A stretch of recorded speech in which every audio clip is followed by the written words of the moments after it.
Hello friends, live on earth channel में आपका स्वागत है।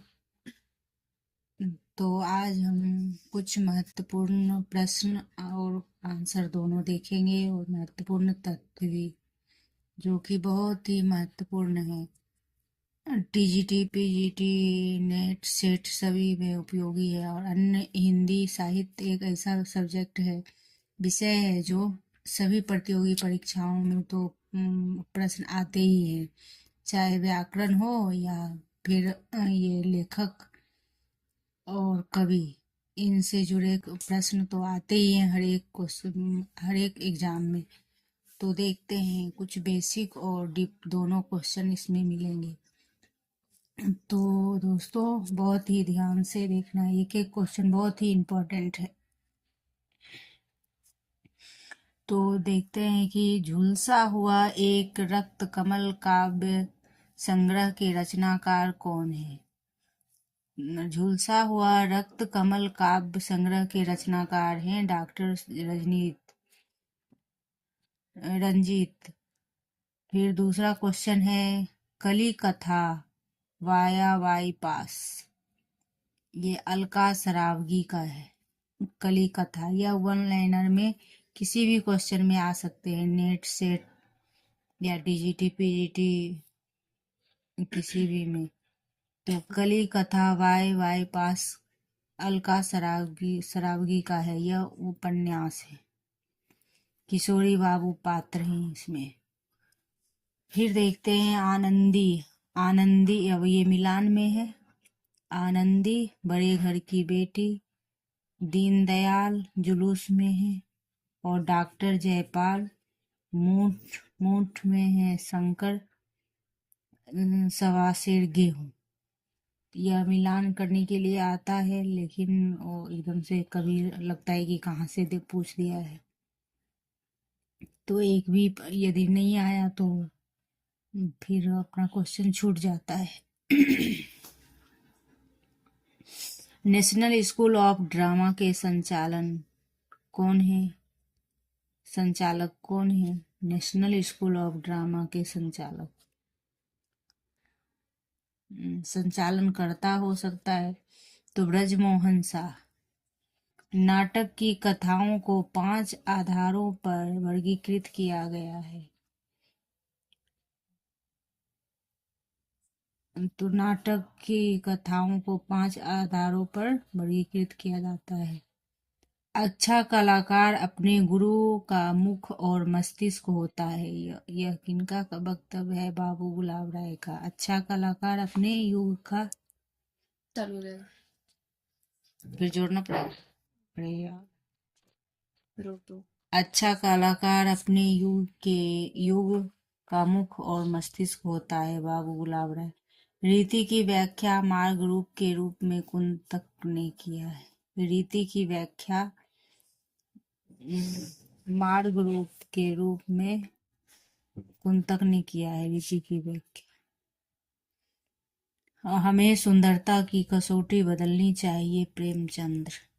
हमें सुंदरता की कसौटी बदलनी चाहिए, ये किनका वक्तव्य है? प्रेमचंद्र जी का। फिर दूसरा क्वेश्चन देखते हैं कि इतिहास ग्रंथ लेखन पद्धति, तो ये भी है। वर्णानुक्रम किनका है? गार्सादर तासी का।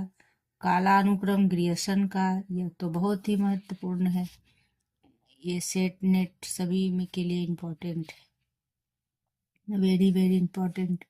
वैज्ञानिक गणपति चंद्रगुप्त का।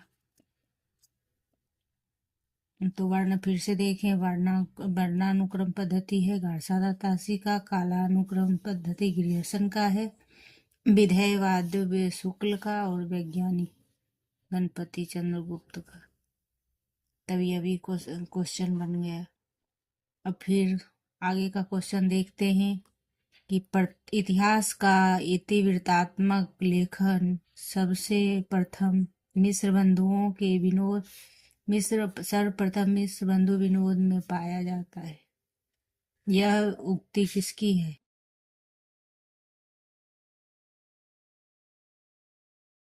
तो प्रथम भाग 1913 और 1934, दूसरा भाग ईस्वी में।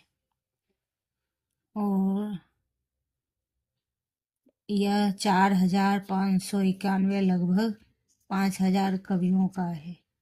ये मिश्र बंधु विनोद में पाया जाता है। तो ये राम कुमार वर्मा का है। इतिहास इतिवृत्तात्मक लेखन सबसे प्रथम।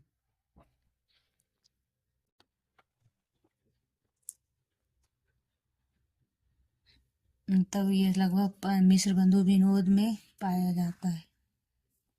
अभी राम कुमार वर्मा ने कहा है, हिंदुस्तानी को सर्वप्रथम हिंदी किस विद्वान ने कहा? गिलक्राइस्ट ने। फिर देखते हैं, राजस्थानी प्लस ब्रज पिंगल होता है और राजस्थानी अभ्रंश डिंगल होता है। राजस्थानी ब्रज पिंगल और राजस्थानी अभ्रंश डिंगल। अपभ्रंश के भेद नागर, उपनागर और ब्राचर किसने किए? तो मार्कंडे जी ने। अपभ्रंश के भेद नागर, उपनागर और ब्राचर किसने किए हैं? मार्कंडे जी ने। पद्मावती प्रतीक है किनका? आत्मा का। आत्मा का पद्मावत में प्रतीक।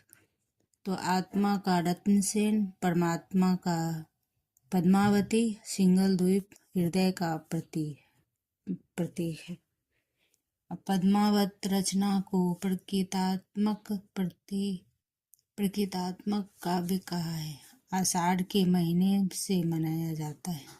महाकाव्य नागमती वियोग खंड 12 मासा का प्रारंभ होता है आषाढ़ मास से। तो यह भी पूछा गया प्रश्न है 2024 के जून में। नागमती वियोग खंड 12 मासा नेट 2024।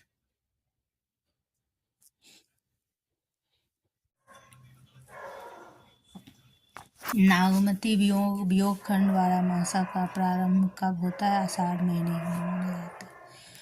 अब देखते हैं, गंगा अवतरण किनका है? रत्नाकर। युगचरण माखनलाल चतुर्वेदी। पाथेय सियाराम शरण गुप्त। उर्मिला बालकृष्ण शर्मा नवीन।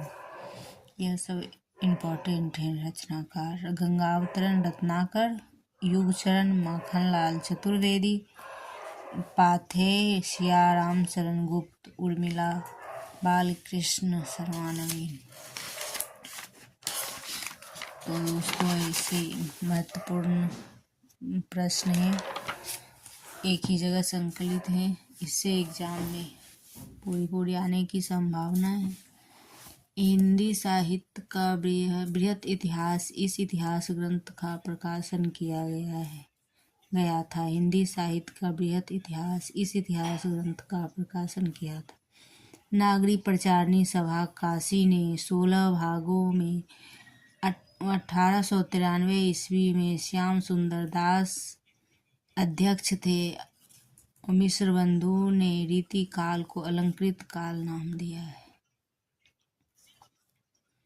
16 भाग यह है, महत्वपूर्ण है, नाम दिया है। हिंदी साहित्य का बृहत इतिहास, इस इतिहास ग्रंथ का प्रकाशन किया गया है नागरी प्रचारणी सभा काशी में 16 भागों में है। 1893 ईस्वी में श्याम सुंदर दास अध्यक्ष थे और मिश्र बंधु ने रीतिकाल को अलंकृत काल नाम दिया है। सिंगालकार विश्वनाथ प्रसाद मिश्र। सिंगार काल किसने कहा है? विश्वनाथ प्रसाद मिश्र। कलाकाल रामशंकर शुक्ल रसाल। सिद्ध सामंत काल आदि काल को राहुल संकृत्यायन जी ने नाम दिया है। सिद्ध सामंत काल राहुल संकृत्यायन जी ने दिया है। हिंदी साहित्य और संवेदना का विकास किसकी रचना है? तो डॉक्टर रामचंद्र चतुर्वेदी, राम स्वरूप चतुर्वेदी। हिंदी साहित्य का मौखिक इतिहास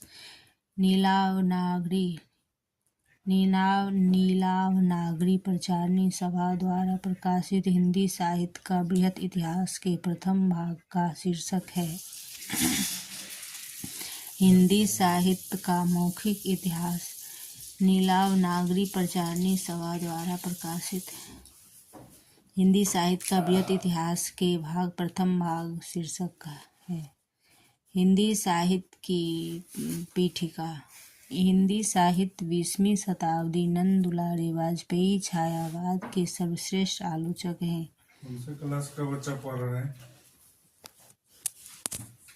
तथा चारण काल नामक 2 उपशीर्षकों में विभाजित किया है। रामकुमार वर्मा ने हिंदी साहित्य इतिहास में यह आदि कला को संधि काल चारण काल कहा है। 1938 ईस्वी में हिंदी साहित्य का आलोचना का इतिहास ग्रंथ है। 1938 में हिंदी साहित्य आलोचना का इतिहास 1938 में हिंदी साहित्य का वैज्ञानिक इतिहास के लेखक हैं गणपति चंद्रगुप्त, जो कि पहले भी हम पढ़ चुके हैं। शालिभद्र सूरी को हिंदी साहित्य का पहला कवि माना गया है। तो हिंदी साहित्य का आलोचनात्मक इतिहास लेखक राम कुमार वर्मा का है। रीति काल को सर्वप्रथम श्रृंगार काल नाम रखने का सुझाव रामचंद्र शुक्ल का है। सर्वप्रथम श्रृंगार काल का नाम विश्वनाथ प्रसाद मिश्र ने रखा है। गारसा दत्तासी इस्तवार दलाल लिटेरेचर हिंदुस्तानी पहला संस्करण 1839 ईस्वी में, दूसरा 1847 ईस्वी में।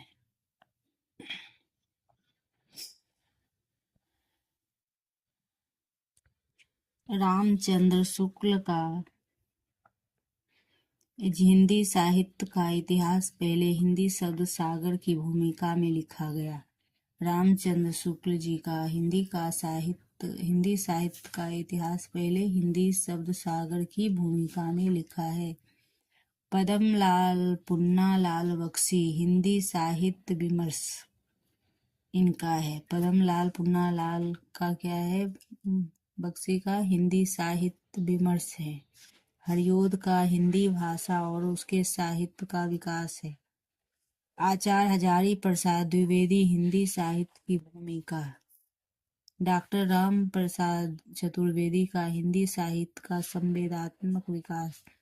तो दोस्तों यह बार बार इसमें कंफ्यूजन होती है। एक राम कुमार वर्मा जी हैं, एक डॉक्टर राम कुमार चतुर्वेदी जी हैं। तो इनका है कि हिंदी राम कुमार का है आलोचना साहित्य का आलोचनात्मक इतिहास, और डॉक्टर राम कुमार चतुर्वेदी है। तो हिंदी साहित्य का संवेदनात्मक इतिहास। हिंदी साहित्य का आदिकाल हिंदी का एक इतिहास ग्रंथ है। हजारी प्रसाद द्विवेदी ने कहा। राजस्थानी भाषा और साहित्य पुस्तक के लेखक मोतीलाल मनेरिया है। इनमें साहित्य इतिहास ग्रंथ को किशोरी लाल गुप्त ने हिंदी साहित्य का प्रथम इतिहास नाम से अनुवाद करके प्रकाशित किया।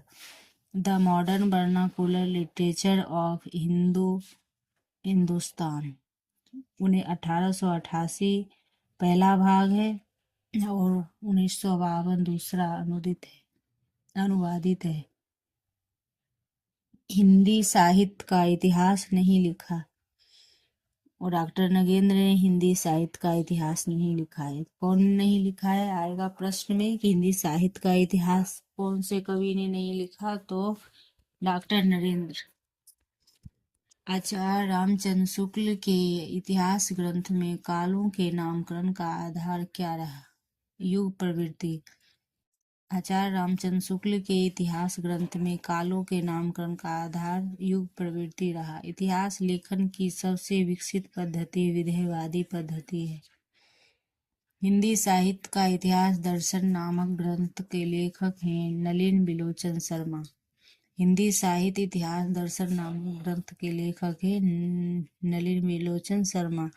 भारतीय साहित्य की भूमिका के लेखक हैं रामविलास शर्मा।